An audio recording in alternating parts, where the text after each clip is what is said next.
En enero de 1984, España todavía no había terminado de digerir el horror del aceite de colza. 3 años antes, miles de personas habían enfermado después de consumir aceite adulterado. Familias enteras habían quedado marcadas por una intoxicación masiva que llenó los hospitales, dejó secuelas de por vida y abrió una de las investigaciones judiciales más complejas de la historia reciente de España. El llamado síndrome tóxico no era solo una tragedia sanitaria, era también una trama de empresas, intermediarios, fraude alimentario y responsabilidades difíciles de asumir. Antes de comenzar este caso, quiero hacer una pequeña aclaración. La historia que estás a punto de ver está estrechamente relacionada con el documental que publiqué sobre la tragedia del aceite de colza. Aunque este se trata de un asunto diferente, ambos sucesos quedaron unidos por las circunstancias y las sospechas que rodearon aquellos años. Cuando termines este vídeo, te recomiendo que veas el documental sobre el caso del aceite de colza. Te ayudará a comprender mejor el contexto en el que ocurrieron estos hechos. Te lo dejaré enlazado al final del vídeo.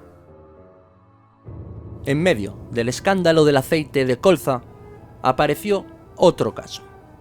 Un crimen. Una mujer desaparecida. Un marido relacionado con el sumario de la colza. Una carta de secuestro. Y un cadáver encontrado días después. Hubo en ese entonces una pregunta que durante semanas sobrevoló la investigación. ¿Había sido la víctima asesinada por su relación indirecta con el caso del aceite de colza? Pero antes de continuar, quiero pedirte un pequeño favor que ayuda muchísimo al canal. Si te apasionan los documentales de crímenes reales, misterios y sucesos históricos, suscríbete a mi canal. Activa la campana y no te pierdas ninguno de los próximos casos que traeremos. Estamos muy cerca de alcanzar los 500 suscriptores, una cifra que para un canal como este significa muchísimo. Y para celebrarlo estoy preparando un pequeño vídeo muy especial. Así que, si todavía no formas parte de esta comunidad, este es el momento perfecto para unirte. Y ahora sí, dicho esto, continuemos con el caso. La víctima y protagonista de este caso se llama María Teresa Maestre Guitó. Tenía 44 años. Estaba casada con Enrique Salomó Caparó, un industrial aceitero de Reus que se encontraba procesado y encarcelado por su presunta implicación en el fraude del aceite de colza desnaturalizado. A ojos de la opinión pública, ese dato lo cambiaba todo. Porque si una mujer desaparecida en circunstancias extrañas, siendo esposa de uno de los nombres vinculados al mayor envenenamiento masivo de España, era inevitable que la imaginación colectiva empezase a construir hipótesis. Tal vez un ajuste de cuentas, o tal vez alguien que culpaba a Salomó por lo ocurrido con la colza. Pero remontémonos a los hechos. Todo empieza el 9 de enero de 1984, cuando María Teresa desapareció.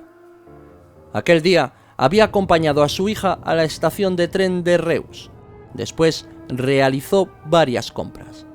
Compró comida, hizo recados, siguió una rutina aparentemente normal. Nada indicaba una desaparición voluntaria. Su hijo la esperaba en el domicilio familiar, cerca de Cambrils, pero María Teresa nunca regresó a casa. La preocupación creció con el paso de las horas, hasta que poco después apareció su vehículo. Era un Volkswagen Golf blanco. Fue localizado en un camino cerca de Salou. Dentro estaban su bolso, su abrigo y las compras que había hecho poco antes. Aquella escena se volvió inquietante. Una mujer no dejaría el bolso, el abrigo y la comida recién comprada en el vehículo si simplemente decide desaparecer voluntariamente. Por eso, desde el principio, la hipótesis de la huida perdió mucha fuerza. La Guardia Civil intervino y comenzó a investigar. Durante los primeros días no había cadáver. no había explicación clara sobre su desaparición. Simplemente una ausencia. Una mujer desaparecida en un contexto muy turbio, debido a la implicación de su marido dentro del caso del aceite de colza, ya que la familia era conocida por su relación con ese suceso. Pero entonces llegó una carta. La familia recibió un escrito en el que supuestamente se afirmaba que María Teresa estaba viva y secuestrada. Los autores del mensaje advertían que no sufriría daño si la policía se mantenía alejada. Para la opinión pública, aquella carta reforzaba la idea de que el crimen podría tener una conexión con el caso de la colza. ¿Por qué secuestrar precisamente a la esposa de Enrique Salomó? ¿Por qué hacerlo cuando él estaba en prisión? ¿Por qué enviar una carta tan burda, tan extraña y tan cargada de amenazas? Durante días, el nombre de María Teresa Maestre dejó de ser solo el de una desaparecida y se convirtió en una pieza más dentro de un tablero mucho más grande. Y existía la sospecha de que alguien podía haber decidido castigar al entorno familiar de uno de los implicados. Pero mientras los periódicos alimentaban preguntas, la investigación avanzaba con dificultad. La policía no descartó ninguna posibilidad. Se habló con el entorno familiar. Se buscó un posible móvil económico. Y se habló de que el secuestrador pudiese conocer a la víctima. Incluso aparecieron elementos extraños, testimonios que no terminaban de encajar y una presión mediática enorme.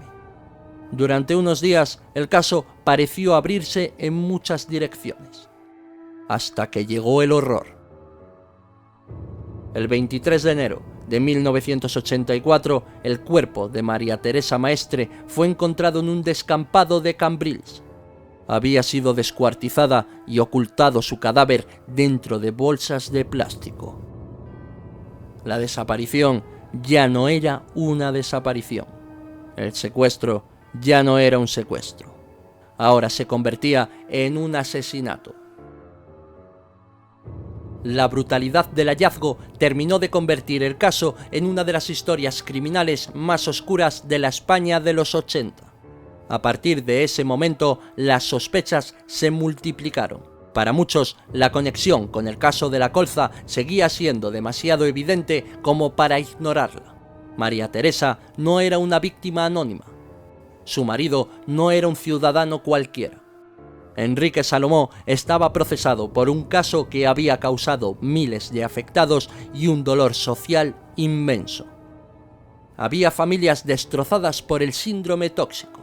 Había muchos muertos y muchas personas incapacitadas. Existía una especie de rabia social. Y en ese clima, la idea de una venganza parecía posible. Pero una cosa es una sospecha pública y otra una prueba. La investigación policial empezó a alejarse poco a poco de la teoría de la colza. El móvil económico tampoco encajaba del todo. La carta de rescate parecía más una maniobra improvisada que un verdadero secuestro planificado. Además, María Teresa había sido asesinada el mismo día de su desaparición, lo que hacía pensar que la carta pudo haber sido escrita después para desviar la atención. Pero entonces, en medio de este clima de sospechas y acusaciones, apareció un nombre: Ángel Emilio Mayallo. Tenía 22 años, era vecino de la víctima, vivía en el mismo bloque de apartamentos en una urbanización de Cambrils. Además, era íntimo amigo de los hijos de María Teresa, y este dato cambió la historia. Porque el asesino, según la versión policial y la posterior condena, no era un desconocido enviado por enemigos del caso de la colza. No era un sicario. Era alguien cercano a la víctima.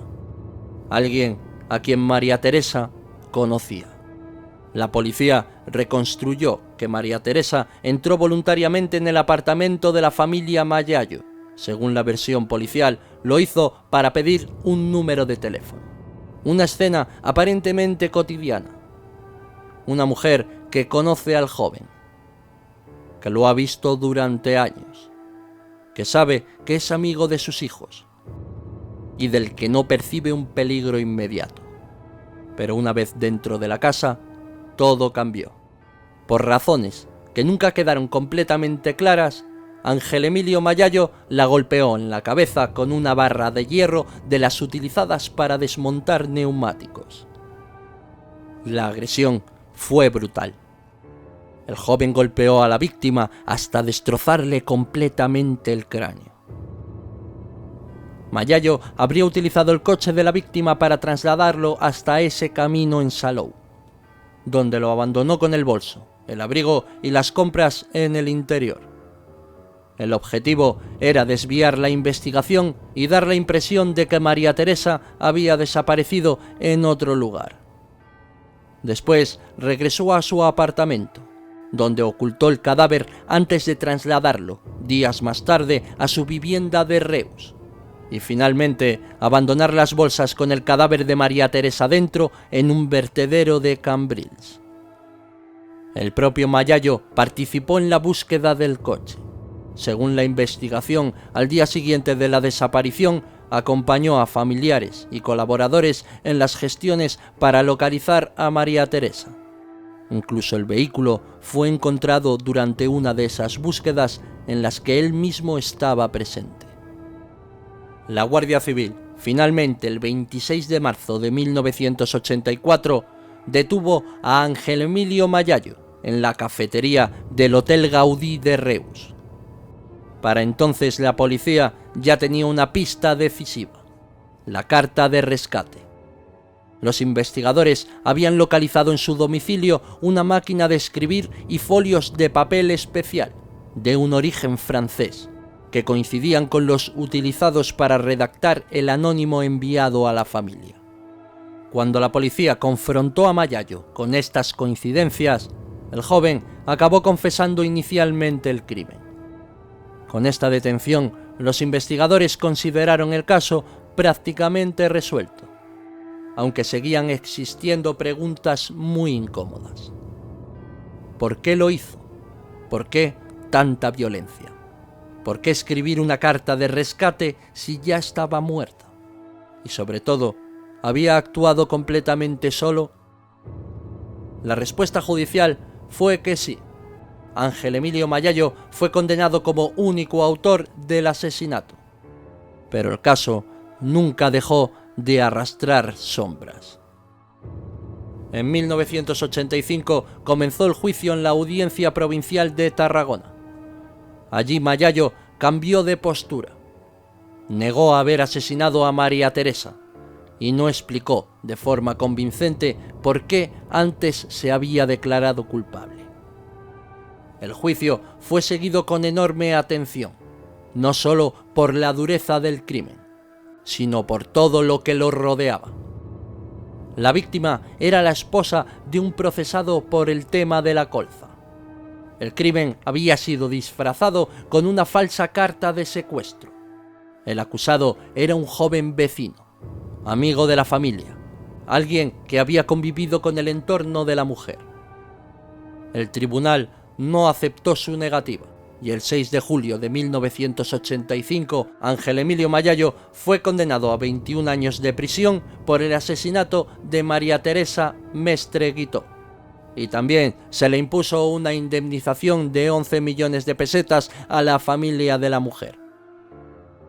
Esta sentencia cerraba judicialmente el caso, pero no cerraba todas las preguntas, porque la muerte de María Teresa siempre quedó atrapada entre dos planos.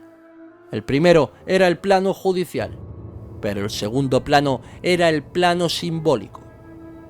Era la esposa de un industrial procesado por el aceite de colza, que aparece asesinada en un momento en el que España seguía conmocionada por el síndrome tóxico. Y este segundo plano fue el que alimentó todo el misterio. La justicia nunca probó que María Teresa fuera asesinada por una venganza relacionada con la colza, y no probó que las víctimas del aceite ni sus asociaciones tuviesen relación con el crimen. Pero durante semanas, para la sociedad, esta fue la principal hipótesis. y lo fue porque el contexto del crimen era demasiado poderoso. Y en ese ambiente, la desaparición de la esposa de uno de los implicados parecía algo más que una simple coincidencia. Sin embargo, la investigación terminó llevando a una explicación más cercana, y quizá más perturbadora. Y por eso, todavía hoy, cuando se habla del aceite de colza, algunos recuerdan también a aquella mujer de 44 años que desapareció después de hacer unas compras, cuyo coche apareció abandonado cerca de Salou, y cuya muerte abrió una de las hipótesis más inquietantes de la época. Fue una mujer asesinada en el lugar exacto donde el crimen, el miedo y la memoria de la colza se encontraron. Si te ha gustado este caso y quieres que sigamos trayendo más casos como estos al canal, por favor, dale al botón de me gusta y suscríbete.